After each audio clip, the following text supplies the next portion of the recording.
열왕기상 5장 1절에서 18절까지 말씀.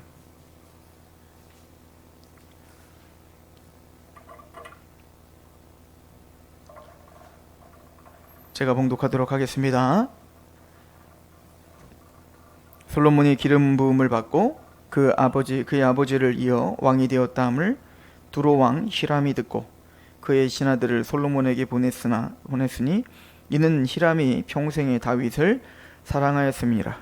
이에 솔로몬이 히람에게 사람을 보내어 이르되 당신도 알거니와 내 아버지 다윗이 사방의 전쟁으로 말미암아 그의 하나님 여호와의 이름을 위하여 성전을 건축하지 못하고 여호와께서 그의 원수들을 그의 발바닥 밑에 두시기를 기다렸나이다. 이제 내 하나님 여호와께서 내게 사방에 태평을 주심에 원수도 없고 재앙도 없도다.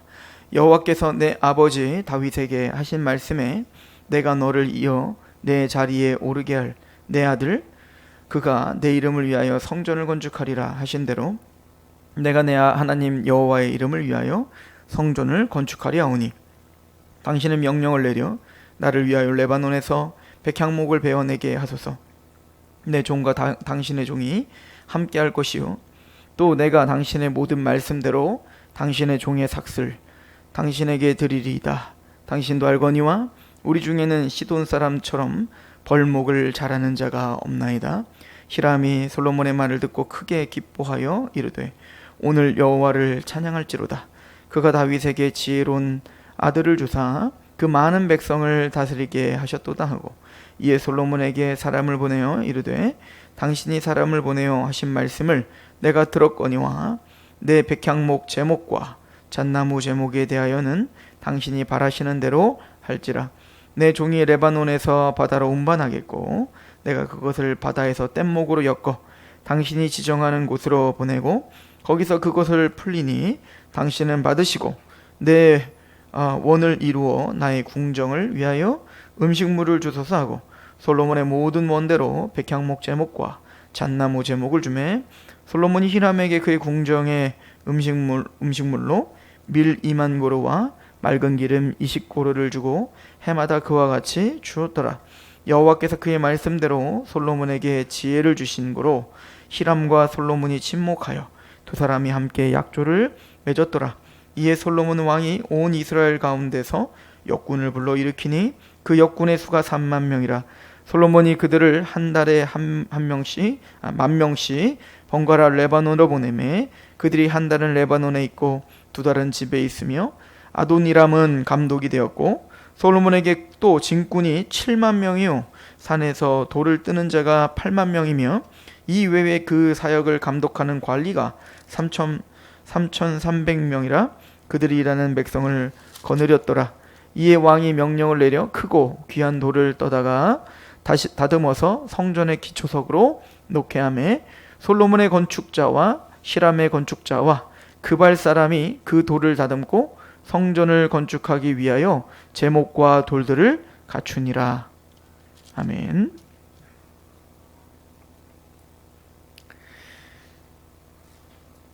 오늘부터는 이제 솔로몬이 성전을 이제 건축하는 장면을 우리가 몇 주간을 통해서 우리가 상고하게 될 겁니다. 오늘 말씀은 이제 솔로몬이 성전을 건축하는 데 있어서 좋은 나무를 사용해야 되는데 이 이스라엘에는 좋은 나무가 없어서 레바논의 이 백향목이 대단히 탄탄하고 또 값진 것이어서 그 레바논에 있는 백향목을 수입하려고 하는 거죠. 그래서 이 두로와 시돈에서 이제 왕으로 있는 바로 두로 왕 히람에게 이제 솔로몬이 사람을 보내서 이제 2차저차 얘기하는 거예요. 우리 아버지 다윗이 성전을 지으려고 했지만 성전을 짓지 못하고 그 아들이 짓겠다 한 그 예언대로 이제 내가 하나님을 위하여 성전을 지으려고 합니다. 그러므로 당신은 우리에게 백향목을 주세요. 그리고 이제 그 이스라엘은 농사와 목축을 하는 사람들이었죠. 그래서 이제 나무를 잘 할지는 못했던 것 같습니다. 그래서 이제 시돈 사람들은 벌목을 잘하기 때문에 당신들이 잘하니까 시돈 사람들이 벌목을 해서 주시면 우리가 이제 계약을 맺는 거죠. 그러면은 히람은 우리가 필요한 양식, 밀이나 농사를 지으니까 그 양식을 우리에게 주고 우리는 나무를 이제 맞교환하자. 이제 그렇게 합의를 보고 기쁜 마음으로 이제 그 일이 진행되는, 그래서 좋고 귀한 돌을 가져다가 깎아서 이제는 성전의 바닥을 까는 작업까지 하는 작업이 오늘 본문입니다. 오늘 말씀을 통해서 전 세 가지를 같이 상고하려고 하는데요. 첫 번째는 솔로몬이 이 성전을 짓는데 다윗이 하나님의 성전을 짓고 싶었지만 짓지 못했던 이유. 다윗은 정복을 했고 솔로몬은 평화의 시대를 살았는데 그 다윗과 솔로몬으로 이어지는, 우리가 지난주에도 잠깐 상고했지만 다윗과 솔로몬을 통해서 우리에게 보여주시는 그 예수 그리스도의 성전 되심과 또 성전의 완성됨을 우리가 상고하게 될 것이고요. 그런데 그 완성될 그 성전은 바로 여호와의 이름을 위하여 짓는 것이다 라고 하는 부분을 우리가 상고하게 될 것입니다. 그리고 그 여호와의 이름을 위하여 성전이 건축되는 것은 한 사람이 하는 것이 아니라 많은 은사를 가진 하나님의 사람들이 함께 같이 그 일에 동참하는, 함께 지어져 가는 것이다 라고 하는 부분으로 우리가 오늘 말씀을 상고하게 될 겁니다. 우리는 솔로몬의 오늘 본문에서 말하는 이야기를 통해서 중요한 것 하나를 배우는데요. 솔로몬이 그 히람에게 이렇게 이야기를 하죠. 3절에 보면 당신도 알거니와 내 아버지 다윗이 사방의 전쟁으로 말미암아 그의 하나님 여호와의 이름을 위하여 성전을 건축하지 못하고 여호와께서 그의 원수들을 그의 발바닥 밑에 두시기를 기다렸다라고 하는 거예요. 그러니까 하나님은 다윗을 통하여 성전을 짓는 것을 멈추게 하고 하나님은 기다리고 있었던 거예요. 성전이 드디어 지어질 이때를 기다리고 있었는데, 그럼 이때는 뭐냐면 모든 정복과 모든 전쟁이 끝날 때를 기다리고 있었던 겁니다. 그러니까 다윗의 사명은, 우리가 지난주에도 상고했듯이 다윗이 하나님께서 주신 사명은 바로 전쟁을 벌여 정복하는 겁니다. 내부적으로는 사울의 왕국을 완전히 무너뜨려야 되고요, 12지파를 완전히 통일해야 되며, 또 외부적으로는 블레셋이랄지 또 여러 아말렉이랄지 여러 이방 민족들을 다 이제 부수어서 정복하여 굳건한 하나님의 나라가 임하게 돼야 되는 거예요. 그러니까 피를 흘려야 되는 거죠. 정복자로서의 사명을 다해야 되는 거예요. 그리고 그 다윗이 닦아놓은 그 정복의 기반을 가지고 평화의 시대가 온 겁니다. 그래서 사실은 솔로몬은 전쟁을 하지 않죠. 지혜롭게 하나님의 말씀대로 통치만 하면 되는 거예요. 그리고 그 평화의 시기가 오니 솔로몬이 이제 그 평화 위에, 이제는 그 정복 위에, 그 전쟁을 통해서 토대를 닦고는 그 이스라엘의 토대 위에 거기다 뭐요? 하나님의 성전을 짓는 것입니다.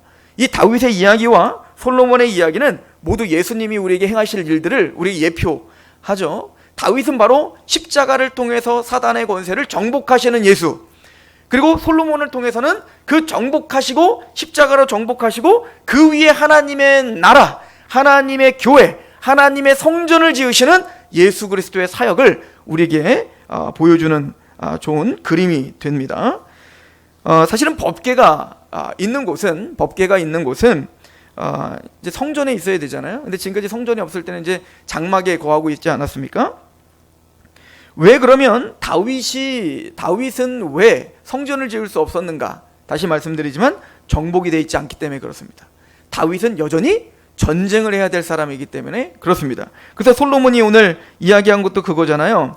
우리 아버지가 바로 성전을 짓고 싶었지만 당신도 알거니와 내 아버지 다윗이 사방의 전쟁으로 말미암아 그의 하나님 여호와의 이름을 위하여 성전을 건축하지 못했다, 이렇게 표현합니다.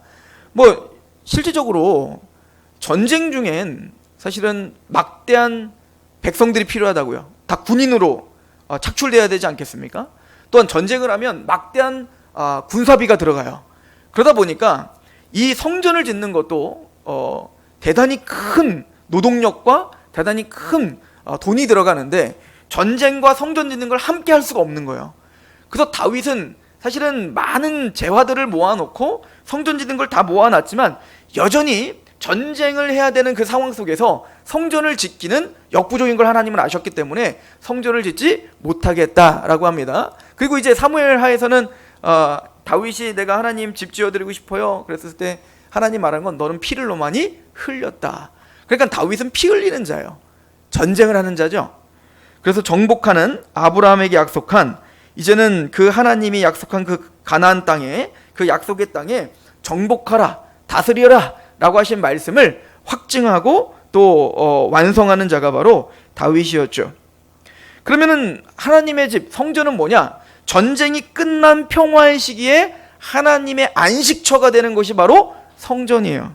시편 132편 13절에서 14절, 여호와께서 시온을 택하시고 자기 거처로 삼고자 하여 이르시기를 이는 내가 영원히 쉴 곳이라, 내가 여기 거주할 것은 이를 원하였습니다. 하나님이 시온을 선택하고 거기에 하나님의 성전을 짓는 이유가 뭐라는 거예요? 내가 그곳에 쉴 곳이다, 안식할 곳이다. 그래서 성전은 한쪽 면에서는 뭐냐면 하나님이 안식하시는 곳, 그죠? 하나님이 쉬는 곳, 그런 거라요. 전쟁 중에서 어떻게 쉽니까? 왜냐면 전쟁 중에는 하나님은 어디 계십니까? 전쟁의 앞에 서 계시죠. 항상 전쟁을 할 때는 법궤가 앞장서는 거예요. 민수기 10장 35절에도 괴가 떠날 때에는 모세가 말하되 여호와여 일어나사 주의 대적들을 흩으시고 주를 미워하는 자가 주 앞에서 도망하게 하소서. 그러니까 모세가 이제 전쟁이 일어나고 대적들이 오면, 법궤가 움직이면 하나님이여 오시옵소서, 저 대적들을 쳐주시옵소서, 이겨주시옵소서. 그래서 성경은 여호와 하나님을 용사라고 표현하고 있죠. 전쟁은 다 나에게 속했다라고 말하죠. 그 법궤, 즉 하나님의 임재가 상징하는 법궤는 이스라엘이 전투 중에 가만히 있는 게 아니라 그 전투의 맨 앞에 누가 서야 되는 거예요? 바로 법궤가 서야 되는 겁니다. 하나님께서 행하시는 겁니다. 그러니까 이스라엘이 전투를 벌이고 전쟁을 벌인다는 건 누가 지금 전쟁 중이시라는 거예요? 하나님이 전쟁 중이신 거예요. 하나님이 싸우고 계시는 겁니다. 그런데 상징적으로 이제는 전쟁의 시기가 끝났다고요. 다윗을 통해서 드디어 하나님이 모든 국내적으로 국외적으로 하나님의 정복 전쟁이 끝났단 말입니다. 드디어 평화가 온 거예요. 샬롬이 찾아온 겁니다. 그리고 드디어 그 중심에 성전을 짓고 거기서 안식하시더라. 이 말씀이 이제는 선포되는 것이 바로 솔로몬의 성전에 우리에게 보여주는 중요한 핵심적인 내용이다라고 하는 거예요. 이사야서 66장 1절에도 여호와께서 이와 같이 말씀하시되 하늘은 나의 보좌요 땅은 나의 발판이니 너희가 나를 위하여 무슨 집을 지으랴? 내가 안식할 처소가 어디랴? 하나님의 집을 뭐라고 표현하세요? 안식할 처소라고 이야기를 하고 있단 말입니다. 그러므로 다윗을 통해서는 정복 전쟁을 통하여 안식을 정치한 겁니다. 피 흘림으로 말미암아 다윗을 통하여 이스라엘 땅에 평화가 찾아온 거예요. 그리고 그 평화가 찾아온 그 기반에 누가? 솔로몬이 하나님의 말씀대로 그 백성들을 통치하고 하나님의 말씀대로 성전을 짓고 거기에 누가 임하시는 거예요? 하나님이 안식하시고 하나님이 이제 완성하셨다라고 하는 그런 선포가 취해지는 것, 이것이 바로 지금 솔로몬의 성전의 의미다라고 하는 것을 우리가 좀 확인할 수가 있죠.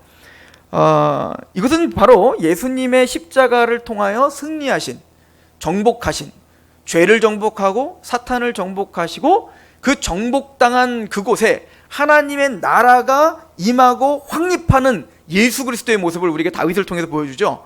그래서 예수님의 십자가 사건이 창세기 3장 15절에 예언한 것처럼 여자의 후손이 와서 뱀의 머리를 밟을 거예요.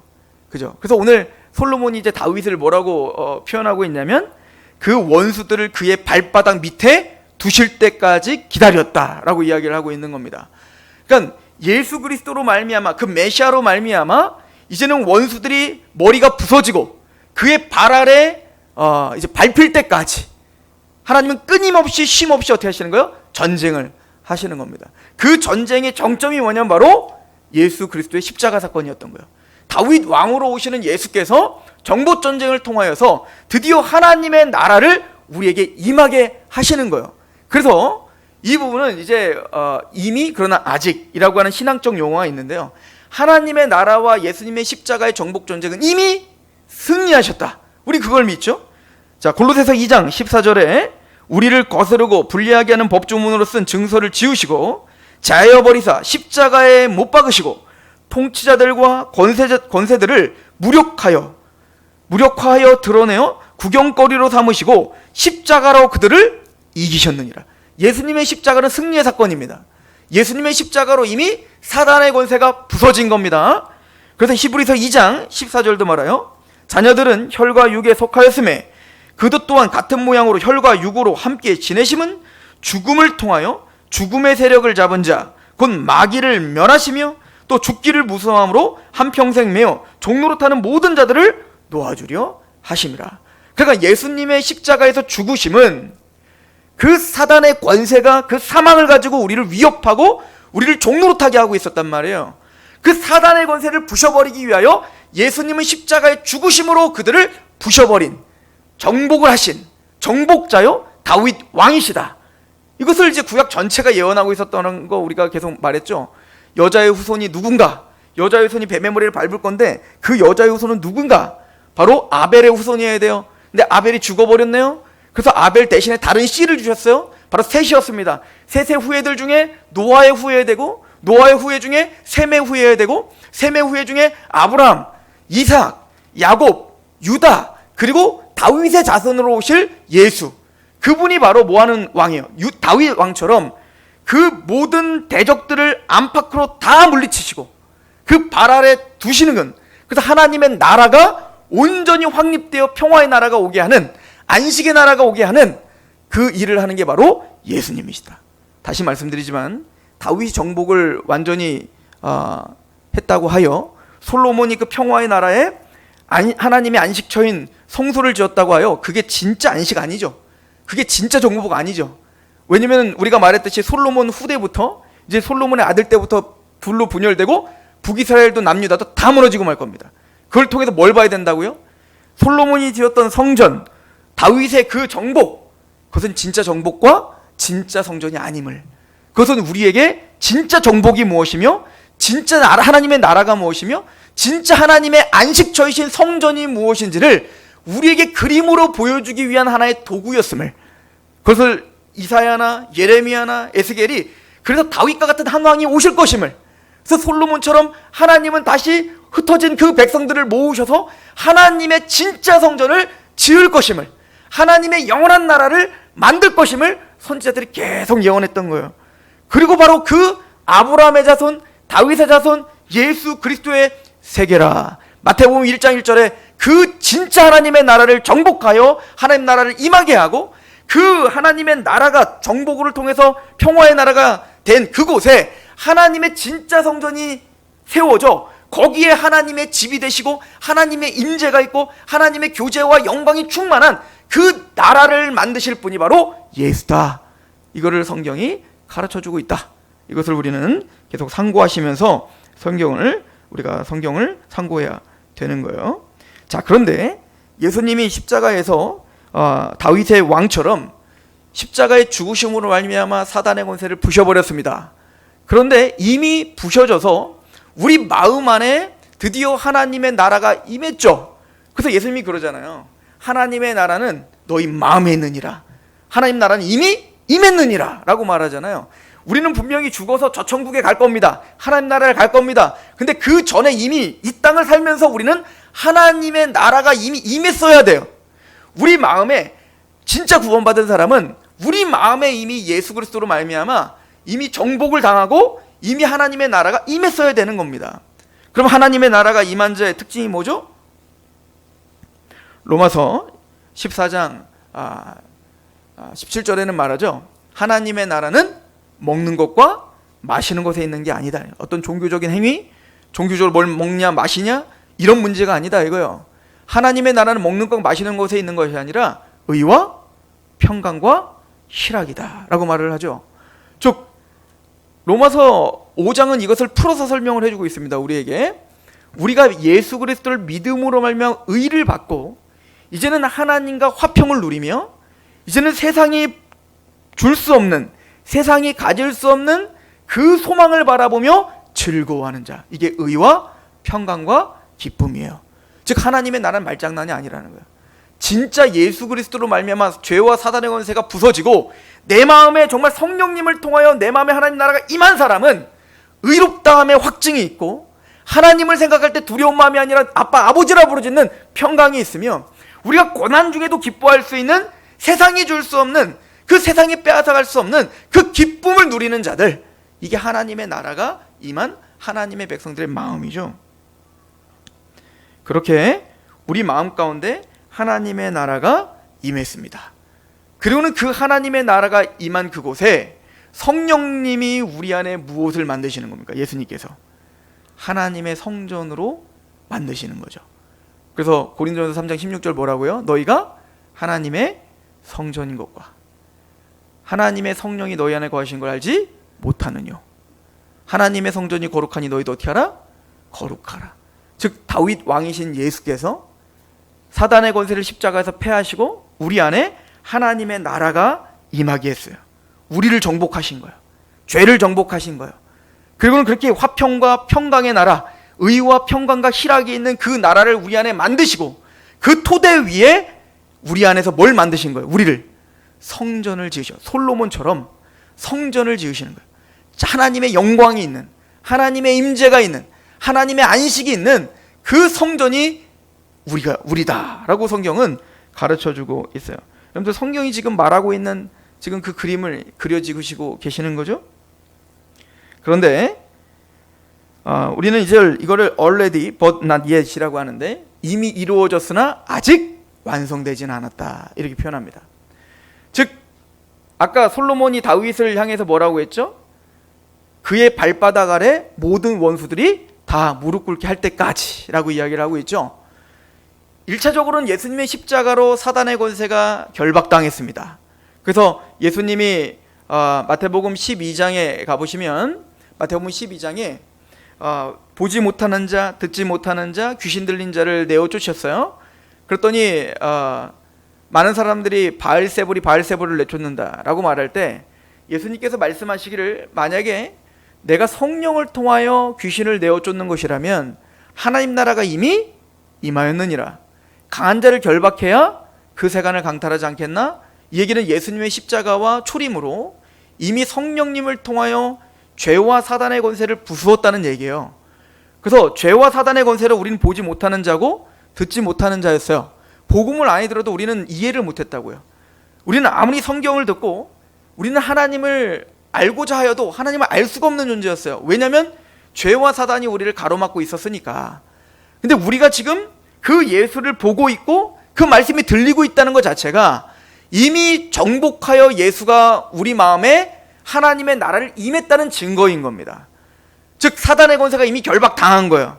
그리고 그 결박당한 우리를 건져내셔서 이제는 거듭나게, 성령으로 거듭나게 하셔서 하나님 나라를 보게 하고 듣게 하고 그 십자가 때문에 감격하여 내가 의인이구나, 내가 하나님과 화평을 누리는 자구나, 내가 세상이 줄 수 없는 그 하나님 나라를 바라보는 자구나를 기뻐하는 그 기쁨을 주신 거라고요. 그래서 거듭나 산 소망이 있게 하셨다고요. 베드로의 말씀에 의거하면.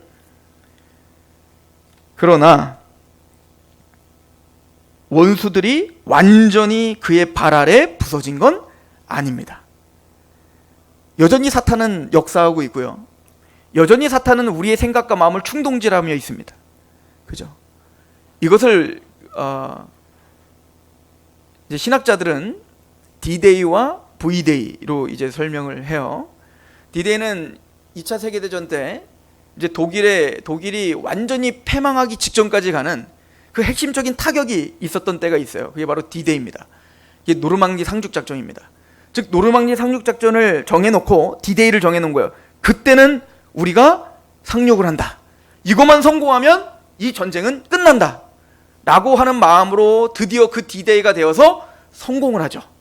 그래서 그 핵심부가 완전히 부서진 겁니다.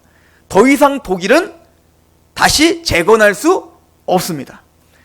그들이 지는 건, 그들이 이제 항복하는 거는 시간 문제일 뿐이지 그들이 다시 재정비하여 공격할 수 있는 시간은 없어요. 그러나 여전히 독일군들은 산발적으로 어떻게 하고 있죠? 연합군들을 공격하고 있는 상태입니다. 전쟁은 끝나지 않은 거예요. 그러나 이미 노르망디 상륙 작전으로 그의 수뇌부는 강타당했고 더 이상 그는 이제 군대로서는 힘을 발휘하지 못하죠. 그러나 여전히 승리를 못했죠. 그때가 언제예요? 바로 V-Day인 거예요. V-Day는 뭐죠? 완전히 백기를 들고 투항하고 항복할 때까지 전쟁은 계속되는 거예요. 마찬가지로 예수님의 십자가 사건이 바로 D-Day인 겁니다. 예수님의 십자가, 그 디데이를 구약의 선지자들은 계속 예언했고 구약의 성도들은 계속 기다렸던 거예요. 예수님의 발 아래 모든 원수들이 밟히리라. 우리는 그게 디데이와 V데이가 입체적으로 보이지만 구약에 있는 선지자들은 그게 하나처럼 보였다고요. 그냥 예수님이 승리하는 날, 그것만 주의 날, 여호와의 날, 이렇게만 생각했는데 그 여호와의 날은 두 가지로 오는 거예요. 첫 번째는 디데이, 십자가를 통해서 그 수뇌부가 박살나는 겁니다. 즉 사단의 권세가 완전히 박살나서 더 이상 하나님의 택함 받은 백성들을 머리털 하나 건드릴 수 없다. 우리를 구원에 끌고 갈 수 없, 구원에서 지옥으로 떨어뜨릴 수 없습니다. 우리를 하나님의 사랑에서 끊을 수 없습니다. 그러나 여전히 우리를 괴롭힐 수는 있고 여전히 우리를 두렵게 할 수 있는 산발적인 여전히 전쟁들은 있을 수 있어요. 그러면 V데이가 언제일까요? 바로 예수님의 재림이죠. 예수님의 재림으로 말미암아 이미 모든 원수, 모든 사단의 권세와 죄는 굴복하고 하나님의 발 아래, 예수 그리스도의 발 아래 무너지게 될 겁니다. 그래서 이 이야기를 로마서는 이렇게 이야기하죠. 로마서 16장 20절에 평강의 하나님께서 속히 사탄을 너희 발 아래에서 상하게 하시리라. 우리 주 예수의 은혜가 너희에게 있을지어다. 평강의 하나님께서 속히 사탄을 너희 발 아래 상하게 하시리라. 구원받은 우리들인데 아직 그 사단의 권세가 그 발 아래 완전히 복종하지는 않았다 라고 이야기를 하고 있죠. 자, 고린도전서 15장도 우리에게 이렇게 이야기를 합니다. 고린도전서 15장 24절 그 후에는 마지막이니 그가 모든 통치와 모든 권세와 능력을 멸하고 나라를 아버지 하나님께 바칠 때라. 이게 언제예요? 예수님의 재림으로 말미암아 모든 심판이 끝나고 새하늘과 새 땅과 새 예루살렘에 오고 우리는 부활의 몸을 덧입는 마지막 때에 있을 영광스러운 구원의 날을 말하는 겁니다. 재림의 날이죠. 그가 모든 원수를 그 발 아래에 둘 때까지 반드시 왕노릇 하시리니 맨 나중에 멸망받은 원수는 사망이니라. 만물을 그의 발 아래에 두셨다 하셨으니 만물을 아래 둔다 말씀하실 때에 만물을 그의 아래에 두시니가 그 중에 들지 아니한 것이 분명하도다. 만물을 그에게 복종하게 하실 때에는 아들 자신도 그때 만물을 자기에게 복종하게 하신 이에게 복종하게 되리니 이는 하나님이 만유의 주로서 만유 안에 계시려 하심이라. 예수님의 재림 때에는 모든 통치와 모든 권세와 능력을 멸하시고 그가 모든 원수를 그 발 아래 두실 겁니다. 완전히 파멸인 거죠. 그래서 그 사단의 권세는, 죄의 권세는 다 이제 무적행으로 던져지게 될 것이고 지옥으로 가게 될 것입니다. 그때는 그럼 죄와 사단의 권세는 전혀 없는 세상, 진짜 평화의 시기가 올 거예요. 진짜 안식의 시기가 올 거예요. 이것을 예수님은 그래서 다 이루었다는 말을 제가 요즘에 설교 시간에 많이 하고 있는데 다 이루었다라고 하는 중요한 포인트점이 있어요. 첫 번째는 다 이루었다가 언제 있었다고요? 창세기 2장에 천지를 창조하시고 다 이루었다는 거예요. 하나님의 말씀대로 다 이루었다. 이 상태가 바로 안식입니다. 이 상태가 바로 복된 상태예요. 다 복이 좋았다라고 하는 상태입니다. 그런데 죄로 말미암아, 사단으로 말미암아 이제는 인간이 타락하고 세상은 뒤틀려 버렸습니다. 하나님의 뜻대로 돼 있지 않죠. 우리가 하나님 말씀대로 살지 않죠. 죄와 사단의 노예 가운데 하나님 말씀대로 사는 게 아니라 내 이기적인 욕망 가운데 산단 말이에요. 내 마음대로 산단 말입니다. 그것을 부셔버리고 다시금 우리 안에 하나님의 나라가 임하게 하는 것, 죄와 사단의 것을 부셔버리고 하나님 나라가 임하여 하나님의 원래 창조 목적대로 우리를 다시 안식하게 하는 것, 다시 이루게 하는 것, 그 사건이 십자가였던 거예요. 그래서 예수님이 십자가에서 죽으실 때 마지막 뭐라고 하세요? 다 이루었다라고 하는 거예요. 예수님이 십자가에서 다 이루신 겁니다. 하나님이 명하셨던 하나님의 뜻을 이루신 것이고요. 그 사단의 것을 부셔버리신 겁니다. 그러나 여전히 하나님의 허용하시는 작정 속에 죄와 사단의 권세가 여전히 무적행으로 가지 않고 아직도 우리 가운데 우리를 힘들게 하고 있어요. 왜? 우리를 양육하셔야 되기 때문에 그렇죠. 그런데 진짜 이제는 그 악한 사단의 권세가 완전히 부서지고 이제는 죄와 사단의 권세가 없는 하나님의 온전한 안식의 날, 온전한 샬롬만 있는 나라, 다윗 왕이 했던 안팎의 모든 원수들을 다 정복할 그날이 바로 도래할 것입니다. 그게 바로 예수님의 재림 때였어요. 그래서 계시록 21장은 예수님의 재림으로 완성될 하나님의 나라를 설명하면서 다 이루었다. 내가 알파와 오메가니라 라고 이야기를 하고 있는 거예요. 그날은 반드시 옵니다. 그리고 계시록을 보시면 그렇게 다 이루어 진짜 안식의 날, 사단과 죄가 전혀 없는 평강의 날, 하나님의 안식의 날, 그곳에 새 예루살렘이 내려오는 거예요. 하나님의 진짜 성전이 내려오는 거라고요. 새 하늘과 새 땅이 내려오는 거란 말입니다.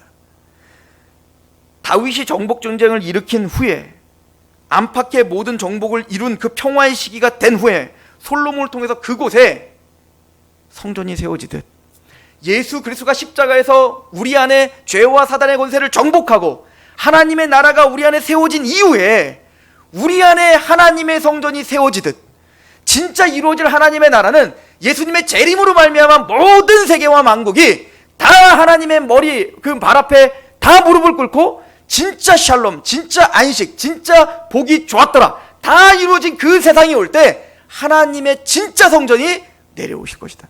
지금 굉장히 체계적으로 성경은 그 하나를 계속 설명하고 있는 거예요.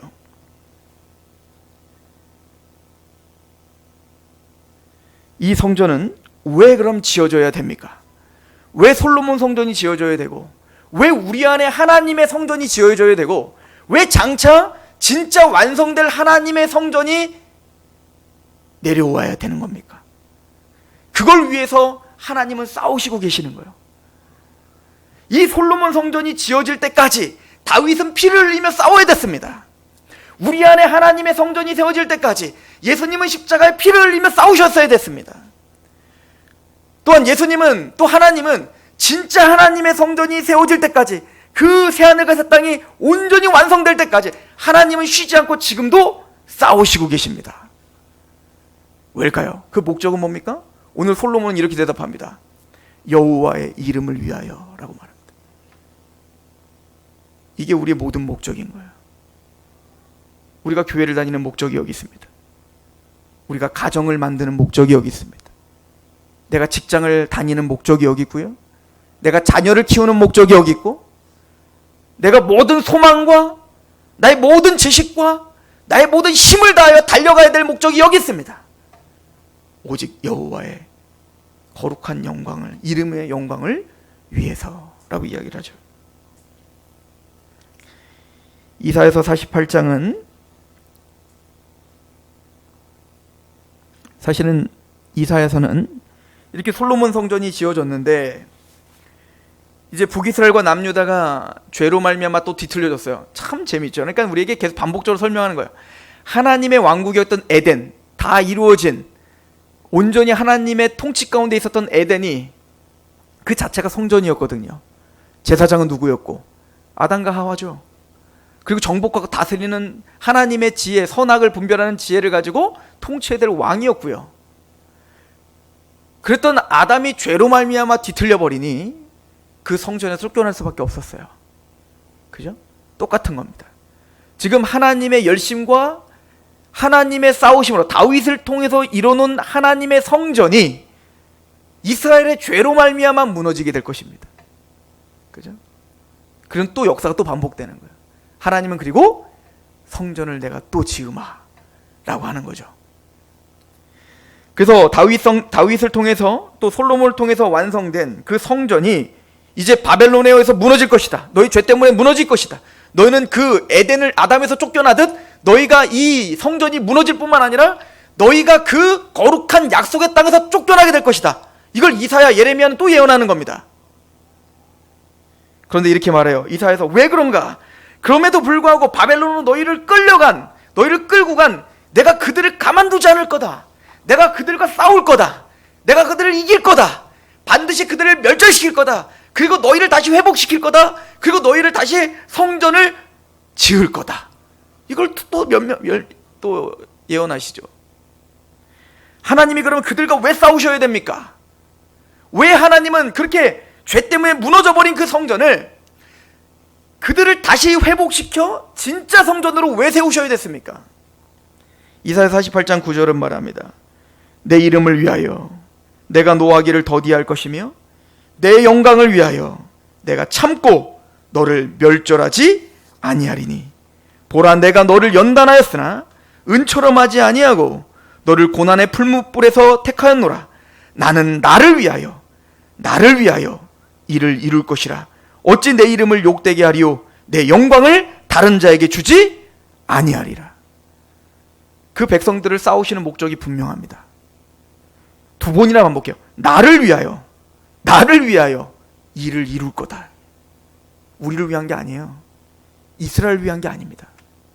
하나님을 위해서입니다. 하나님이 그 바벨론을 부셔버릴 거예요. 페르시아를 통해서, 고레스를 통해서 그 바벨론을 부셔버릴 겁니다. 하나님은 전쟁하실 겁니다. 그들을 완전히 가루로 만들어버릴 겁니다. 그리고 아무런 힘없는 그 백성들을 애굽에서 건져내듯 바벨론에서 건져내서 다시 가나안 땅으로 돌아오게 하여 거기서 하나님께만 영광을 돌리는 성전을 반드시 다시 세울 겁니다. 왜 그러셔야 됩니까? 내가 나를 위하여 이를 이룰 것이다. 하나님의 영광을 위해서 그 일을 반드시 하시겠다는 겁니다. 예수님이 십자가에 죽으신 이유, 십자가에서 죽기까지 싸우시며 승리하시는 이유가 여기 있는 거예요. 하나님의 영광을 위해서입니다. 이사야서 49장 22절에 주 여호와가 이같이 이르노라. 내가 문나라를 향하여 나의 손을 들고 민족들을 향하여 나의 기치를 세울 것이라. 그들이 내 아들들을 품에 안고 내 딸들을 어깨에 메고 올 것이며 왕들은 내 양부가 되며 왕비들은 내 유모가 될 것이며 그들이 얼굴을 땅에 대고 내가 절하고 내 발에 티끌을 핫을 것이며 내가 나를 여호와인 줄을 알리라. 나를 바라는 자는 수치를 당하지 아니하리라.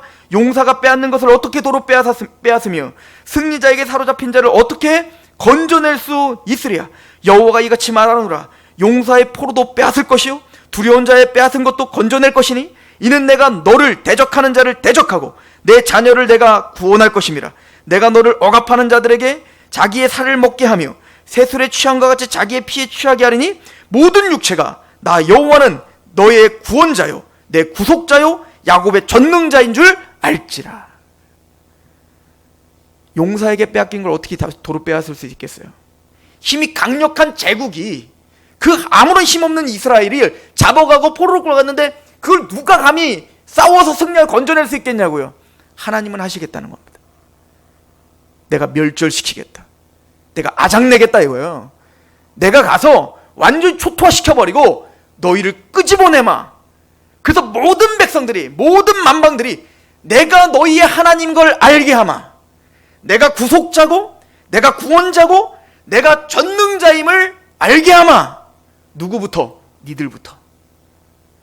죄 가운데 구원받을 것은 난데 자기 아들을 죽이면서까지 승리하시어 우리를 건져내신 그 하나님을 바라보며 당신만이 나의 유일한 구원자시며 구속자시며 당신만이 진짜 야곱의 전능자십니다. 내가 어찌 구원받을 수 있었습니까? 내가 어찌 나를 지옥에서 천국으로 보낼 수 있는 이런 강력한 힘이 감히 어찌 있습니까?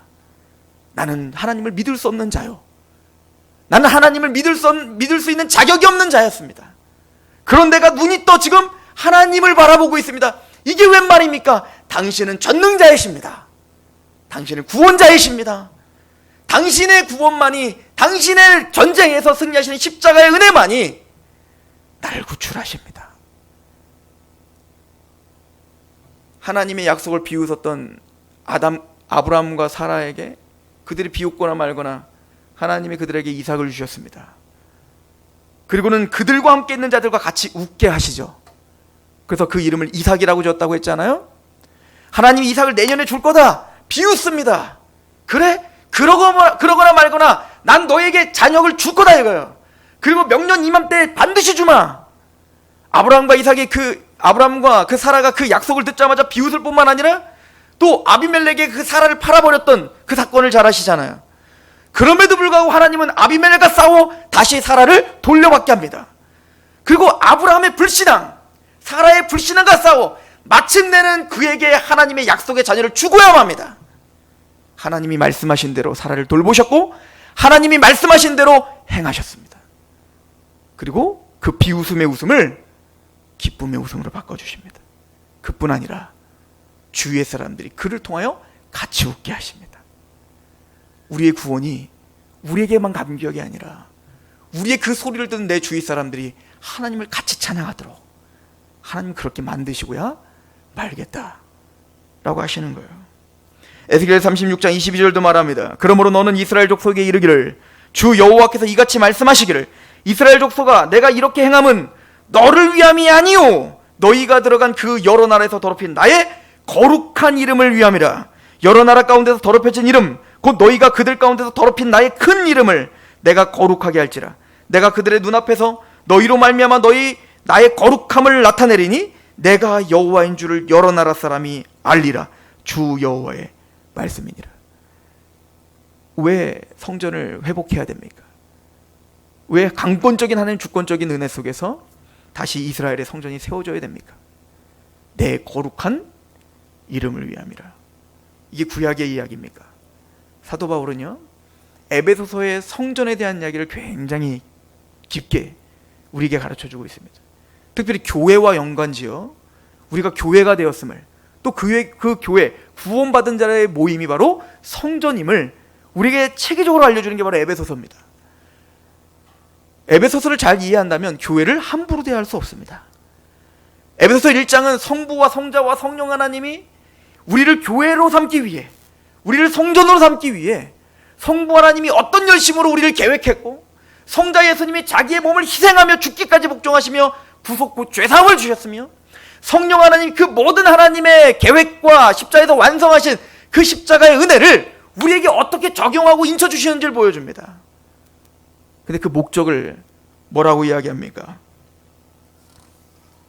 에베소서 1장 6절은 이는 그가 사랑하시는 자 안에서 우리에게 거저 주시는 바 그의 은혜의 영광을 찬송하게 하려 하는 것이라.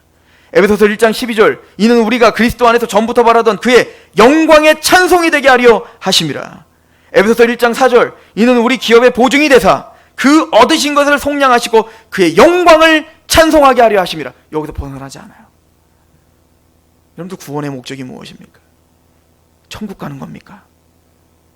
구원의 목적이 무엇입니까? 내가 구원받아 이제 잘 먹고 잘 사는 겁니까? 아니요. 하나님이 영광 받으시는 겁니다. 솔로몬은 그걸 너무나 잘 알고 있었습니다. 하나님은 하나님의 이름을 위하여 성전을 건축하려 하셨다라고 말합니다. 아브라함도 이걸 너무나 잘 알고 있었습니다. 아브라함이 이삭을 바치러 올라가면서, 모리아산을 올라가면서 내 아들을 죽여야 되는 거예요. 하나밖에 없는 모노게네스, 독생하신, 그 단어를 써요. 그 모노게네스, 독생하신 하나밖에 없는 독특하고 유일하고 독보적인 아들인 이삭을, 언약의 자손 이삭을 죽여야 되는 거예요. 그리고 모리아산을 올라가는 겁니다. 이삭이 물어봅니다. 아버지, 그 제물을 드릴 땔감도 여기 다 있는데, 칼도 다 있는데 제물은 어디 있습니까? 창세기 22장 8절은 말합니다. 아브라함이 이르되 내 아들아 번제할 어린 양은 하나님이 자기를 위하여 친히 준비하셨다. 하나님이 자기를 위하여 그 양을 친히 준비하셨어요. 이 여호와 이레입니다. 이삭이 그 양이 아니에요. 진짜 양은 누굽니까? 예수입니다. 그 모리아산이 어떤 곳인 거예요? 자기 아들을 죽이는 그 자리가 어떤 곳이냐고요? 그 모리아산에 오늘 솔로몬이 터를 낚은 거예요. 그 모리아산이 바로 예루살렘성, 지금 성전산이라고 하는 그 산인 겁니다. 아브라함이 하나밖에 없는 자기 아들을 죽이려고 했던 그곳, 하나밖에 없는 독생하신 모노게네스이신 예수 그리스도를 죽여 그의 피를 흘려 죽기까지 싸워 평화를 주시고, 거기에서 하나님의 임재와 하나님의 샬롬과 하나님의 다 이루심이 이루어질, 그리고 하나님이 좌정하실 그 성전이 세워지는 거예요. 솔로몬은 바로 그 모리아산 위에 오늘 바위로 터를 닦은 겁니다. 우리로 말하면 그 시온, 즉 하나님의 예수 그리스도의 피가 뿌려져 우리 안에 예수님의 터가 닦인 거예요. 쉬운 일이 아니에요. 하나님이 열심을 내셨다. 내 영광을 다른 자에게 주지 않으리라. 여러분들 그게 얼마나 강한 열심인 줄 아십니까? 자기 하나밖에 없는 아들을 죽이기까지 하시는 열심입니다. 싸워 승리하는 그 전투의 신이신, 전쟁에 능하신 그분이 자기 아들을 죽이면서 이기신, 자기 아들을 죽이면서 세우신 하나님의 약속입니다. 뭘 위해서? 하나님의 거룩한 이름을 위해서요. 성전이십니까? 예수 그리스도로 말미암아 우리가 구원함을 받으셨습니까? 예수 그리스도가 우리 안에 정말 터가 닦이셨습니까? 우리의 삶의 목표는 어디에 있습니까? 우리가 걷는 그 방향은 어디를 향하고 계십니까? 내가 오늘 말을 하고, 내가 오늘 생각하고, 내가 오늘 직장을 다니고, 내가 오늘 자녀 하나를 대하고, 내가 오늘 말씀을 대하고, 오늘 설교 시간에 이 설교 시간 오는 그 마음은 도대체 무엇이었습니까? 아무 생각 없이 오신 겁니까? 아니면 좋은 내 귀를 간지러줄 뭔가 나의 마음을 즐겁게 해줄 말씀을 원하셨습니까? 아니면 이 말씀을 통해 하나님만 영광받기 원하시길 원합니까? 그 말씀을 갖고 살아가는 그 삶을 통해 내 재미와 내 힘과 나의 어떤 영광이 드러나기를 원합니까? 아니면 그 말씀을 통하여 내가 힘들지만 그 말씀 앞에 복종하며 하나님의 영광이 드러나기를 원하십니까? 제가 요즘에 깨닫는 게 있습니다. 내 안에 일어나는 문제들의 근원이 뭘까? 우리 관계 속에서 일어나는 그 문제의 본질은 뭘까? 내 무기력함 속에서 일어나는 그 문제의 본질은 뭘까? 때로는 내 부부관계 속에서, 내 자녀를 대하는 관계 속에서, 친구들을 대하는 관계 속에서, 교우들을 대하는 관계 속에서, 또 내가 그 일을 대하는 관계 속에서 원망이 많고 시비가 많고 여전히 무기력한 나의 진짜 근원의 문제는 뭘까? 그 방향을 잃어버린 겁니다. 목적을 잃어버린 겁니다. 그 구원에 주신 그 열심으로 싸우시는 하나님의 목적을 잃어버린 거죠. 이스라엘 백성들처럼 말이에요.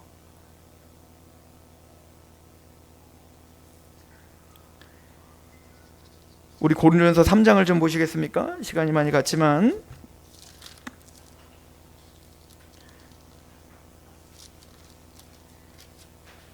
고린도전서 3장 10절입니다.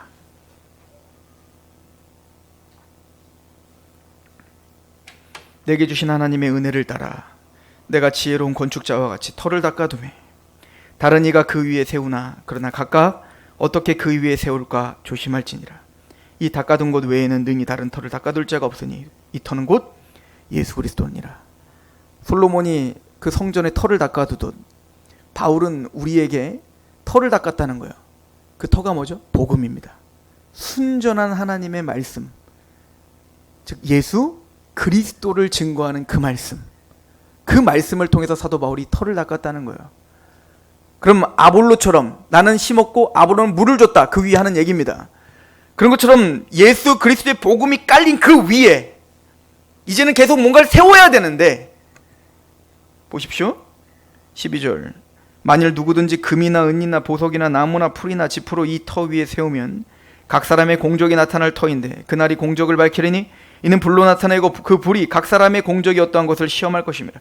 만일 누구든지 그 위에 세운 공적이 그대로 있으면 상을 받고 누구든지 그 공적이 불타면 해를 받으리니 그러나 자신은 구원은 받되 불 가운데서 받은 것과 같으니라.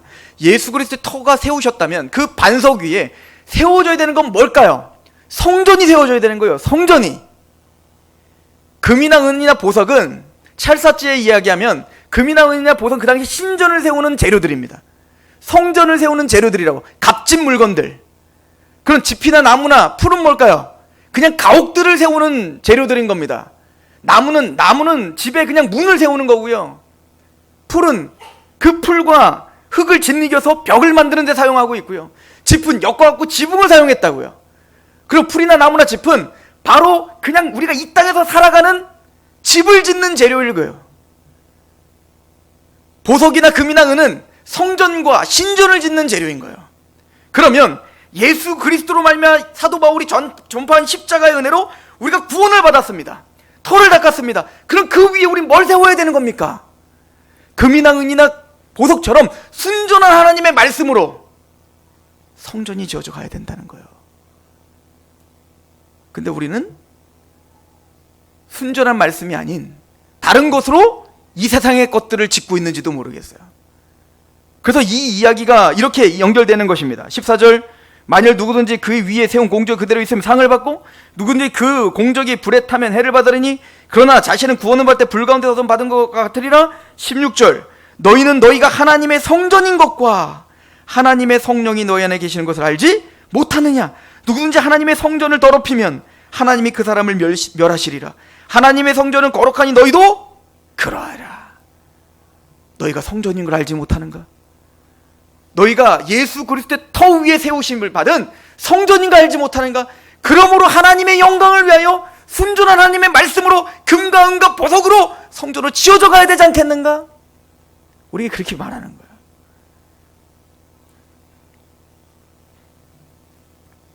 에베소서는 이렇게 얘기합니다. 2장 20절 너희는 사도들과 선지자 터 위에 세우심을 입은 자라. 그리스도 예수께서 친히 모퉁이 돌이 되셨느니라. 그 안에서 건물받아 서로 연결하여 주 안에서 성전이 되어가고 너희도 성령 안에서 하나님이 거하실 처소가 되기 위하여 그리스도 예수 안에서 함께 지어져 가느니라. 하나님은요, 우리를 성전으로 짓기 위하여, 이미 성전됐지만 이미 그러나 아직이라고 했죠? 진짜 주어질 하나님의 완성될 성전으로 우리를 만드실 겁니다. 그런데 우리를 각자를 하나님이 부르시고 십자가의 은혜로 구속하시고 각자의 간증이 있는 자들로 모이게 하여 그들을 서로 연결시킵니다. 벽돌이 된 거예요. 이제 우리는 성전을 유지하는 벽돌들이라고요. 그 벽돌들을 하나하나 차곡차곡 쌓아. 이제는 구원을 받은 건 개인이 받았지만 그 개인이 받은 건 공동체로 받는 겁니다. 이제는 성전으로 함께 지어져 가야 된다는 얘기인 거예요. 사도들과 선지자 터 위에 우리가 세우심을 입었다면 이제는 서로가 연결되어 하나님의 성전으로 함께 지어져 가야 돼요. 에베소 4장을 한번 보세요. 4장 1절 그러므로 주 안에서 갇힌 내가 너희를 권하노니 너희가 부르심을 받은 일에 합당하게 하여. 우리의 부르심은 뭐죠? 하나님의 영광을 위해 부르심 받았죠. 모든 겸손과 온유로 하고 오래 참음으로 사랑 가운데 서로 어떻게 하라? 용납하고 평안을 맺는 줄로 성령이 하나 되게 하시는 것을 힘써 지키라. 이 힘써 지키라는 건 뭐죠? 의지적으로, 의도적으로 힘을 다하여 이것을 위하여 힘쓰라는 얘기인 거예요. 몸이 하나요 성령도 한 분이시니 이와 같이 너희가 부르심의 한 소망 안에서 부르심을 받았느니라. 주도 한 분이시요 믿음도 하나요 세례도 하나요 하나님도 한 분이시니 곧 만유의 아버지시라. 만유에 계시고 만유를 통일하시고 만유 가운데 계시도다. 우리 각 사람에게 그리스도의 선물의 분량대로 은혜를 주셨으니. 그래서 그렇게 우리를 각자 불렀지만 각자 은사를 주셨습니다.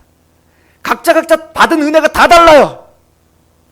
7절에 우리 각 사람에게 그리스도의 선물의 분량대로 은혜를 주셨으니 그러므로 이르기를 그가 위로 올라가실 때 사로잡힌 자들을 사로잡으시고 사람에게 선물을 주셨다 하셨도다. 올라가셨다 하셨은즉 땅 아래 낮은 곳으로 내리셨던 것이 아니면 무엇이냐? 내리셨던 그가 곧 모든 하늘 위에 오르신 자니 이는 만물을 충만하게 완성하려 함이라.